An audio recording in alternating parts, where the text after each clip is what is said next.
ドイツは昭和18年以来、連合軍の激しい空襲を受けてきた。銃後を守る人々は老人や女性ばかりになった。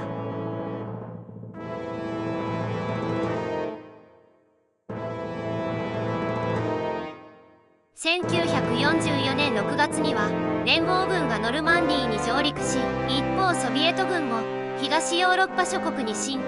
ドイツの国土が戦場となる日が近づいた。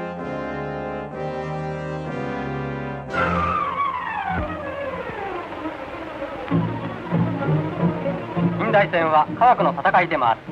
超音機やメガネに頼っていた敵機の警戒にも発達した電波の警戒機が用いられる。最も精密な電波探知機は敵機の数や高さ、速さを雲や霧を通しても正確に捕まえる。海辺や山の上に備え付けられた警戒機は絶えず電波を出して監視用の役目を果たす。この電波に敵機が触れれば電波は直ちに反射して敵機来襲を電波探知機に伝える。探知機が間髪を入れず敵機を捉え、自動的に高射砲が操縦されて弾丸が発射される。今山の上の警戒機が敵機来襲を発見した。探知機は直ちに活動を始める。このように重要都市の防空は一層完璧を期せられている。しかしこの網の目をくぐって来襲する敵を覚悟せよ。敵はマーシャルを怪我しマリアナ群島にやってきた。空襲に待ったはない。この空襲に弱点をさらす我が国の都市、敵の不遜なる人にどうして対抗するか。いわく疎開。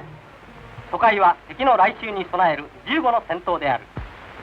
街中にある工場を空爆による火災から守るため、工場の周囲の民家を取り払わねばならない。重要工場付近の家に疎開の命令が下される。そしてできた空き地に貯水池を作り、防火樹木を植えて工場の災害を防ぐ。また燃えやすい木造家屋の連なっているところには1キロないし2キロの間隔で防火帯を設ける。これが徹底的に行われて初めて強力な防空都市が出来上がるのである。鉄道当局では都会の輸送を一点に引き受けて、鉄線輸送に大荒な人手や車両を割いて迅速な都会輸送に完璧を期している。大体そういう方に分けていただくとかですね、またご自分で田舎にお忘れになるならですね、大体ご自分で荷造りをしていただきたいのは誠に手遅れになった都会は無意味なものである。都会は今一刻一秒を争うほど急がれている。この急場にあたって動力や資材が不足していることも国王をかけた戦時下当然のことである。